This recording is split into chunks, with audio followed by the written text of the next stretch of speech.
सर्वप्रथम भगवान श्री राधा कृष्ण के चरण कमलों में प्रणाम करके श्री व्यास जी महाराज, सरस्वती देवी एवं सदगुरुदेव के चरणों का ध्यान करते हुए अपने माता पिता सभी पूज्यनों का आशीर्वाद लेते हुए भगवान श्री बांके बिहारी मुरली मनोहर लाल से प्रार्थना करते हैं कि हे गोविंद, हमको सद्बुद्धि देना, धर्म का रास्ता दिखाना, अपनी भक्ति कृपा दृष्टि सदा बनाए रखना। बोलो वृंदावन बिहारी लाल की, बोलो कार्तिक मातम की। श्री सूत जी महाराज कहते हैं कि ऋषिवरों, कार्तिक के महीने में भगवान श्री हरि की कथा श्रवण करना और इसके साथ में तुलसी की पूजा करने से परमात्मा के लोक की प्राप्ति होती है। शौनक ऋषियों ने कहा, भगवान, कार्तिक के महीने में तुलसी का इतना मातम क्यों कहा गया है? तुलसी का मातम तो हमेशा ही रहता है, परंतु कार्तिक के महीने में तुलसी की विशेष रूप से पूजा की जाती है। और तुलसी की उत्पत्ति कैसे हुई थी? श्री सूत जी महाराज कहते हैं कि ऋषिवरों, यही प्रश्न राजा पृथु ने देवर्षि नारद जी से पूछा। नारद जी ने कहा कि हे राजन, कार्तिक के महीने में तुलसी के मूल में भगवान विष्णु का वास होता है।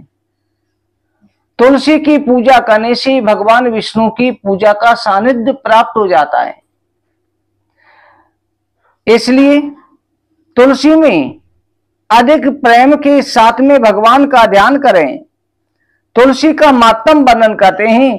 तुलसी के मातम में कथा आती है कि एक समय पर देवराज इंद्र के मन में विचार हुआ कि भगवान शिव जी के दर्शन किए जाएं। देवराज इंद्र भगवान श्री हरि के दर्शन करने के लिए कैलाश पर्वत पर पहुंचा। सभी देवता साथ में थे। कैलाश पर्वत पर जैसे ही देवराज इंद्र गया तो उसने रास्ते में जो है एक भीमकर्मा पुरुष को देखा। भगवान शिव जी भीमकर्मा यानी अघोरी रूप धारण करके, जिसके विकराल बाल हैं, जटाएं बनी हुई हैं, भयंकर स्वरूप धारण करके मार्ग में लेटे हुए थे। भगवान शिव जी के उस भीमकर्मा रूप को देख करके देवराज इंद्र ने पूछा, करे भीमकर्मा, भगवान शिव जी कहां पर हैं और तुम रास्ते में लेटे हुए हो? रास्ता छोड़ दो और बताओ कि शिव जी किधर हैं। परंतु उस भीमकर्मा पुरुष ने कोई भी उत्तर नहीं दिया। ऐसे देवराज इंद्र को बड़ा क्रोध आया। उसने दोबारा कहा, कई बार कहा, परंतु उस भीमकर्मा पुरुष ने जब उत्तर नहीं दिया तब इंद्र कहने लगा, रे दोस्त, तू जानता नहीं मैं कौन हूं? मैं देवताओं का राजा इंद्र हूं। मैं अभी तुझे दंडित किए देता हूं। देवराज इंद्र का कहते हैं कि पद ऐसा होता है कि पद का अहंकार तो देवताओं को भी हो जाता है। देवराज इंद्र को भी पद का अहंकार था। कई गद्दियां ऐसी होती हैं जिस गद्दी पे बैठते ही कहते हैं जिस स्थान का, खान पीन का, हर चीज का प्रभाव पड़ता है। किसी स्थान पे जाओ, किसी घर में जाते ही आपका मन विचलित हो जाएगा। किसी अन्न को ऐसा खाओगे आप कि आपकी बेचैनी रहेगी, मन पाप बुद्धि में लगेगा। इसलिए रहन सहन, खान पीन, हर चीज सात्विक होनी चाहिए, तब परमात्मा की प्राप्ति होती है। इंद्र के पद पर जाकर के राजा नहुष जैसे भी जो मान राजा थे उनकी भी दुर्गति हो गई। और कहा जाता है इंद्र के पद पर जब तक उनका समय काल है तब तक करे जाओ जितना करे जा रहा है, वहां से उनका भी पतन होता है। ये नहीं होता कि जीव में और देवताओं में कोई अंतर है। 84 लाख योनियों के अंदर ही देव योनि है। अमर तक तो केवल उतने समय तक ही रहता है जितने समय तक उनका, यानी कि एक मनवंतर तक। जैसे भगवान श्री कृष्ण द्वारका में बैठे हुए थे, रुक्मणी जी भोजन की थाली लेकर के भगवान के सामने खड़ी हुई हैं। भगवान एक कीड़े को देख करके मुस्कुरा रहे हैं, बड़े ध्यान से उस कीड़े को देख रहे हैं। कीड़ा सामने से जा रहा है, रुक्मणी जी ने पूछा, प्रभु इस कीड़े में ऐसा क्या है जो आप मुस्कुरा रहे हैं, इसकी तरफ देख रहे हैं? भगवान कहने लगे, देवी ये कीड़ा कोई साधारण नहीं था, परंतु आज ये कीड़ा बन चुका है। इसको मैं कई बार इंद्र पद दे चुका हूं, परंतु इसके कर्म ऐसे थे जो बार बार गलतियां करता था, फिर बार बार क्षमा मांगता, आखिर में ये पतन होकर के कीड़े की योनि में चला गया, जो इसका कभी भी उद्धार नहीं होगा। इसलिए कहा जाता है कि बड़ा पद हमें ये जरूरी नहीं है। जैसे संसार के लिए जो हमारे व्यवस्थाएं चलती है कानून की, उन पर पद मिलता है। एक पद वो होता है, उसमें भी संभल के चलते हैं लोग, चलना पड़ता है, नहीं तो वो नौकरी छिन जाएगी। ये संसारिक पद हो गया। और संसार में एक पद होता है कि भगवान ने तुम्हें मनुष्य जन्म दिया, कहते हैं 84 लाख योनियों को भोग करके तब मनुष्य जन्म मिलता है।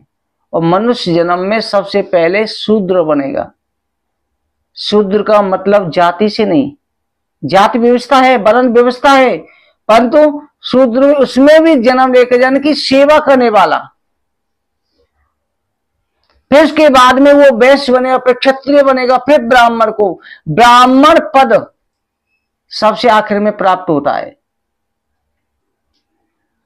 जड़ भरत की आपने कथा सुनी थी, भागवत में सुनी होगी। भरत जी जो हिरण के मोह से हिरण बन गए थे, तब उन्होंने उस समय फिर तपस्या करी।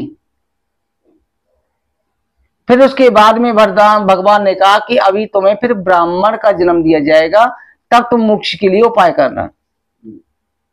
इसीलिए ब्राह्मण को नमस्कार किया जाता है। ब्राह्मण को लोग क्यों पूजते हैं? ब्राह्मण को इसलिए पूजते हैं कि ये आखिरी जन्म है इनका, इसके बाद में इन महात्माओं का दर्शन होगा कि नहीं होगा, क्योंकि आखिरी पद से फिर ब्राह्मण और ब्रह्म दोनों दिन मिलन होने वाला है। परंतु इस पद पे भी ध्यान रखना पड़ता है।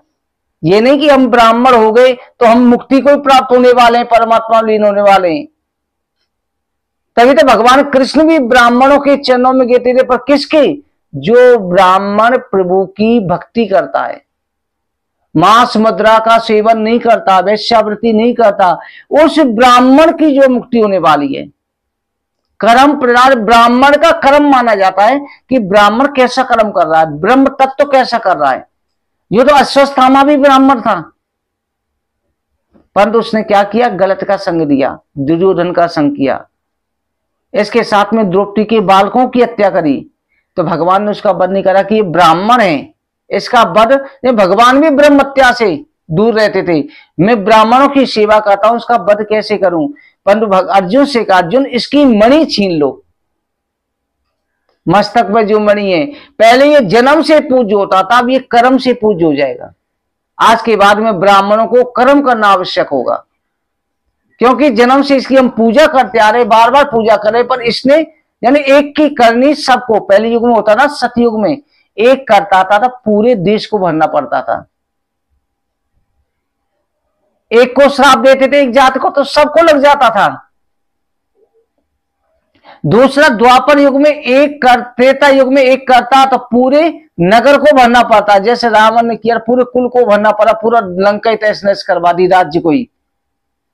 और द्वापर में एक करता तो पूरा खानदान भरता, कुल भरता। सांब ने किया, पूरे यदुवंशियों को भोगना पड़ा। दुर्योधन ने किया तो पूरे कौरव दल को, पूरे कुरुवंश को भोगना पड़ा। और कलयुग में जो करता है वही भरता है, कलयुग में ये प्रधान है। इसलिए आशीष से कर्म करना होगा। इसलिए ब्राह्मण का ये आखिरी सीढ़ी। आप किसी भी कहीं चढ़े जा रहे हैं, नीचे से दौड़ के चढ़ जाओगे सीढ़ी पे, आखिरी मंजिल होगी, बहुत संभल के चलना पड़ता है, कहीं वहां से पैर फिसला तो नीचे आ जाएंगे। औरन को माफी होती है, परंतु आखिर की इसमें गलती में कोई माफी नहीं है। तो इसलिए ब्राह्मण को सबसे पहले प्रभु की भक्ति आवश्यक हो जाती है। तभी तो लक्ष्मी जी, सबसे ज्यादा जो लड़ाई चलती है लक्ष्मी की और ब्राह्मणों की चलती रहती है। लक्ष्मी जी ने कही थी कि सांची कहूं नाथ, ब्राह्मण के द्वार ना जाई हो, चाहे शूद्रन के द्वार पे जिंदगी बिताए दूं। किस समय से? जब भृगु जी ने भगवान की छाती पे लात मारी थी तो उसको कहा गया श्री वस्त्र चिन्ह।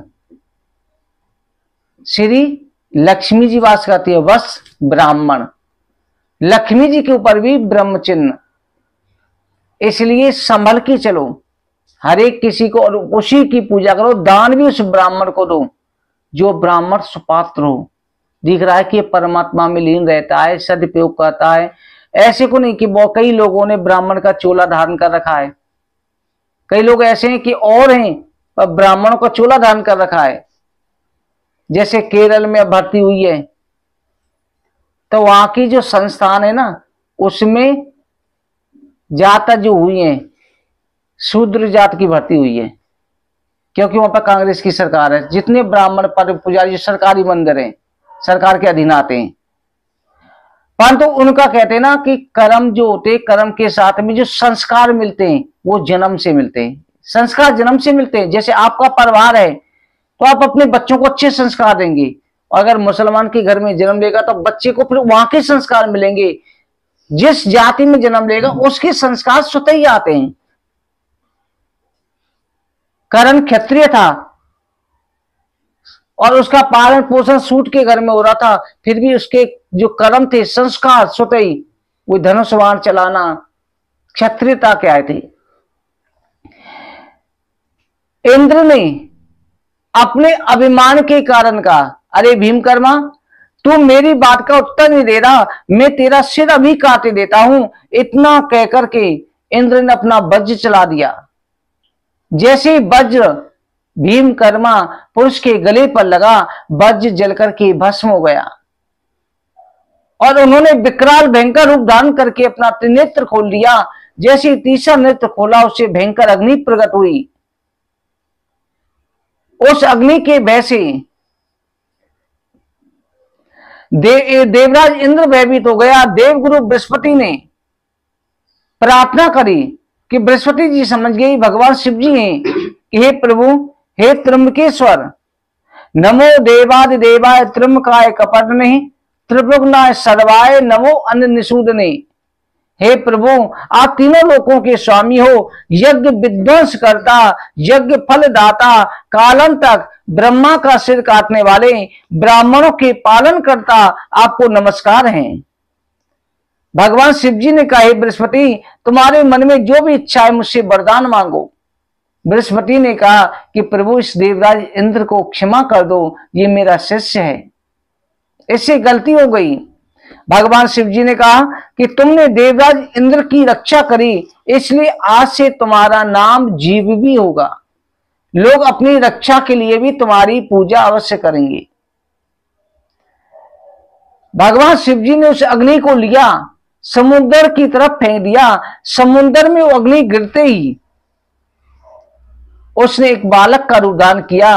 वो बालक इतनी जोर से रोने लगा कि तीनों लोग बहरे हो गए। ब्रह्मा जी स्वयं वहां पर आए कि किसका बालक है। गंगा जी और समुद्र के मिलन से, ये गंगा समुद्र के बीच में वो तेज गिरा था। उसी समय ब्रह्मा जी को देख करके समुद्र ने उस बालक को गोदी में ला कहा कि प्रभु, ये भगवान शिव जी के तेज से उत्पन्न गंगा का मेरा पुत्र है, आप इसका नामकरण संस्कार करें। ब्रह्मा जी ने उस बालक को गोदी में लिया। जैसे खिलाने लगे, उस बालक ने ब्रह्मा जी की दाढ़ी को इतनी जोर से पकड़ा कि ब्रह्मा जी की आंखों में आंसू आ गए। बड़ी मुश्किल से दाढ़ी को छुड़ाया। ब्रह्मा जी ने कहा, ये मुझ जगत पिता ब्रह्मा को भी इसने रुला दिया, इसलिए संसार को रुलाने वाला बनेगा, इसलिए इसका नाम जलंधर होगा। उसी समय ब्रह्मा जी ने शुक्राचार्य को बुलाया, उस बालक को जवान अवस्था प्रदान कर दी और कालनेम की पुत्री वृंदा के साथ में उसका विवाह करा दिया। शुक्राचार्य के द्वारा उसे राक्षसों के पद पर अभिषेक कर दिया। कालनेम की पुत्री वृंदा बड़ी सुंदर थी, वृंदा के समान कोई सुंदर नहीं था। अब वृंदा भी कोई साधारण नहीं थी, ये भगवान कृष्ण की गोलोक धाम की वासनी थी। इसे 3 जन्म तक राक्षस के साथ में विवाह होने का श्राप लगा था। क्योंकि राधा रानी, ये नहीं कृष्ण अवतार में राधा कृष्ण है, ये कृष्ण अवतार पहले से ही है, जो अनंत ब्रह्मांडों को रचते हैं, गोलोक धाम में रहते हैं, परम तत्व श्री कृष्ण। तो गोलोक धाम पर ही एक दिन राधा कृष्ण के बीच में इसने कुछ मजाक कर दिया, कुछ ऐसी बात कह दी जिससे राधा रानी को क्रोध आ गया। राधा रानी ने कहा कि तेरी वृत्ति जो असुर जैसी भी हो रही है, इसके साथ में श्री दामा नाम का एक द्वारपाल भगवान कृष्ण का सखा था, उसने भी इन्हें भड़का दिया। राधा रानी के प्रति भगवान कृष्ण को कहने लगे। तो इसलिए राधा रानी ने कहा कि तुम 3 जन्म तक राक्षस हो जाओ, और तुलसी से कहा, उसका नाम तुलसी था, कि तुम्हें 3 जन्म तक इसी राक्षस के साथ में विवाह करना होगा। तो वही वृंदावनी थी। जलंधर भी उसी श्री दामा का तेजी था। जलंधर बना, फिर शंखचूर्ण बना, और उसके बाद में सुदामा भी बना। कहते हैं सतानंद ब्राह्मण सुदामा, 2 जन्म तक दैत्य ब्राह्मण, 2 जन्म तक राक्षस का भी आता है वर्णन। शंखचूर्ण, जलंधर, उसके बाद में सतानंद ब्राह्मण, और फिर उसके बाद में सुदामा, उसके बाद मोक्ष प्राप्त हुआ था। कालनेम की पुत्री वृंदा इतनी मनोहर थी, पतिव्रताओं में पहला नंबर। वृंदा रात दिन पति के सामने हाथ जोड़कर के खड़ी रहती, पद देती, पाद देती, आचमन देती, आज स्वयं ही पंखा झुलाती कि मेरा पति नारायण है, मैं पति की सदा सेवा करूंगी। देवर्षि नाथ जी कहते हैं कि राजन, पतिव्रता स्त्रियों के लक्षण कहते हैं जो पति के साथ में दुख से दुखी, आनंद में आनंदित रहेगी, पति के परदेश जाने पर उसकी याद में रहे, और जो पति की मृत्यु के बाद या पहले जैसे सती प्रथा होती थी, सती होती हैं, या फिर पति की फोटो लेकर के हमेशा उन्हीं का अनुसरण करती, भगवान का भजन करती हैं। दोबारा विवाह उस समय पर नहीं करती थी, भगवान के प्रति वे समय व्यतीत करती हैं। ऐसी पतिव्रता स्त्री निसंदेह त्रिलोक को भी अपने वश में कर सकती है, जैसे अनसुईया ने ब्रह्मा विष्णु महेश को भी अपना बालक बना लिया था। ऐसी पतिव्रता स्त्री जो होती हैं, पतिव्रताओं के भी कई लक्षण होते हैं, यानी कि पतिव्रता स्त्री को शादी हो गई है, पति के अलावा जो बड़ा होता है उसे पिता के रूप में देखें, जो बराबर का है ये मेरा भाई है इस दृष्टि से देखें, और छोटा है ये मेरे बेटे की समान है इस दृष्टि से देखें, तो स्त्री वो पतिव्रता कहलाती है। आज भी धरती पर पतिव्रताएं हैं, कहते हैं संत और पतिव्रताएं और बड़े तेजस्वी ब्राह्मण आज भी हैं, तभी तो धरती रुकी हुई, आज भी भक्त हैं। राजा पृथु से देवर्षि नाथ जी कहते हैं कि हे राजन, जलंधर के राज अभिषेक करने पर सभी राक्षस तो पाताल में गए होते, जलंधर की नगरी में आ गए। एक दिन जलंधर ने कटे सिर वाले राहु को देखा, शुक्राचार्य से पूछा इसका सिर अलग है, धड़ अलग है, कारण क्या है? शुक्राचार्य ने सारी बात बता दी, किस तरह से समुद्र का मंथन किया गया, 14 रत्न प्राप्त हुए थे। अतो जलंधर को बड़ा क्रोध आया कि मेरी पिता की संपत्ति है और उस पर अधिकार मेरा है। इंद्र के पास में घसमन नाम के दूत को भेजा। दूत ने जाकर के सुधर्मा सभा में कहा कि मुझे जलंधर दैत्यों के स्वामी ने भेजा है।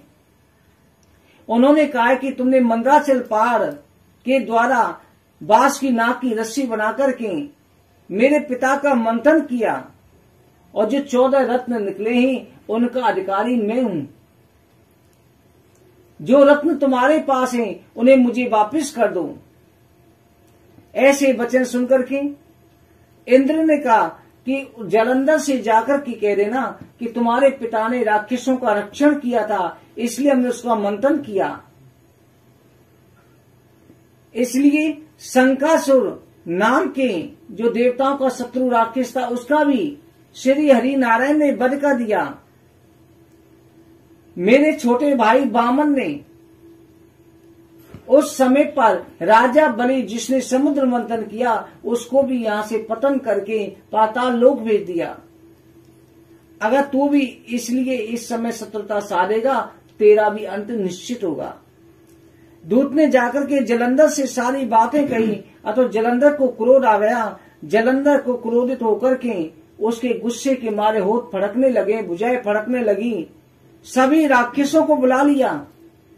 असंख्य राक्षसों के साथ में जलंधर ने देवताओं की नगरी अमरावती पर आक्रमण कर दिया।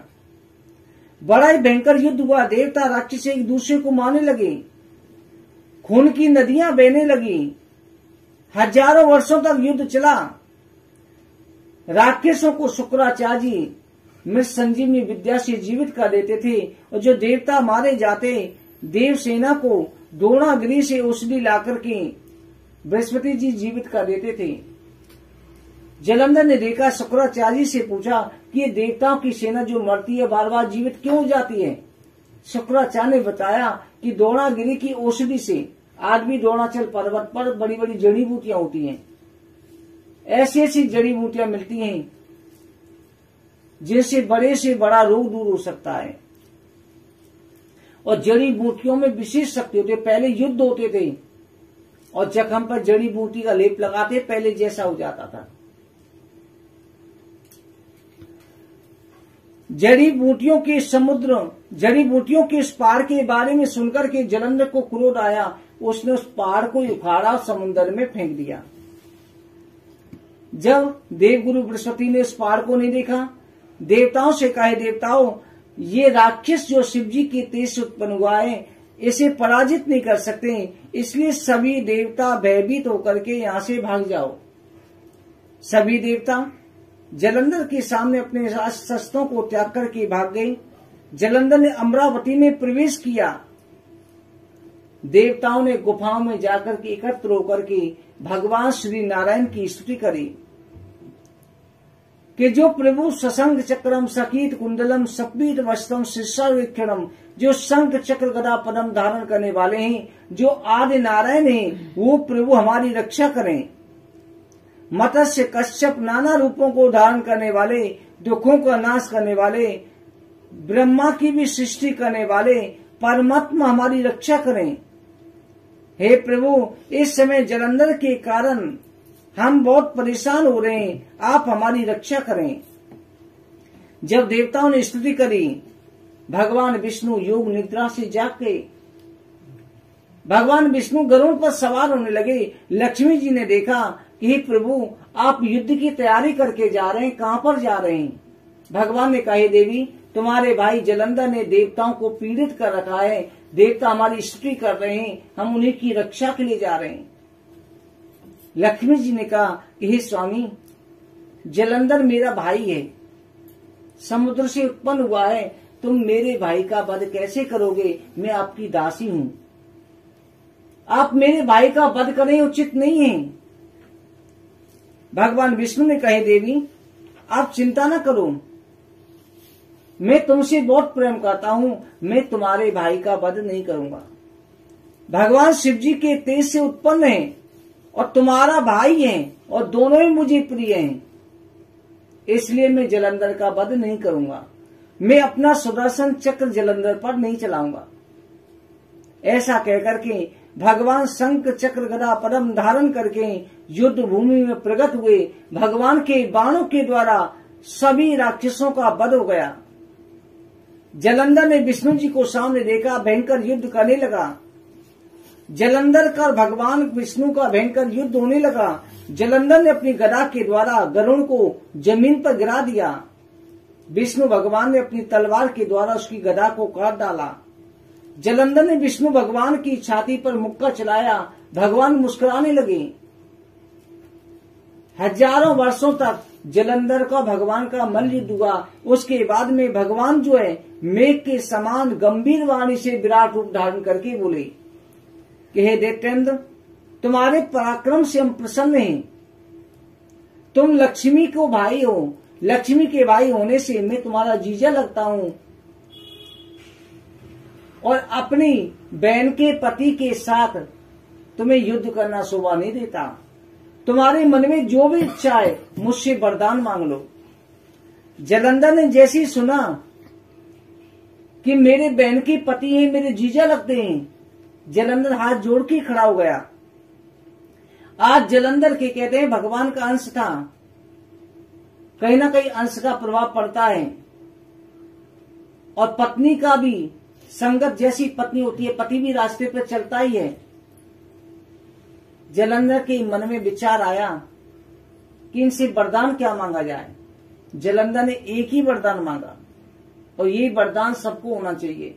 जालंधर ने कहा, प्रभु मैं केवल ये चाहता हूं कि मेरी बहन के साथ और आप अपने सभी पार्षदों को लेकर के मेरे घर के अंदर वास करें, मेरे महलों में चढ़ के वास करें, बैकुंठ छोड़ दो अपना। भगवान ने कहा तथास्तु। जालंधर जानता था कि अगर त्रिलोकीनाथ मेरे घर में रहेंगे तो मुझे भय किसी का नहीं है, पर यह नहीं जानता था कि त्रिलोकीनाथ जहां पर रहते हैं वहां पर मर्यादा भी होनी चाहिए, धर्म का संगत भी होनी चाहिए। कहा कि अब त्रिलोकीनाथ रहेंगे और दूसरे जब तीन लोक के स्वामी मेरे घर में रहेंगे तो देवता तो वैसे ही मेरे दास बन गए कि वो भगवान की सेवा करते हैं, फिर वो मेरी भी सेवा करेंगे। भगवान ने तथास्तु कहा। भगवान लक्ष्मी जी के साथ अपने सभी पार्षद जितनी बैकुंठ की जीवात्मा थी सभी को लेकर के जालंधर के महल में पहुंच गए। और जालंधर ने सोने का महल था अलग बनवाया। जालंधर रोजाना अपने हाथों से स्वयं भगवान के चरण दबाता, चरण धोता, भगवान को भोग लगाता, भगवान की सेवा करने लगा।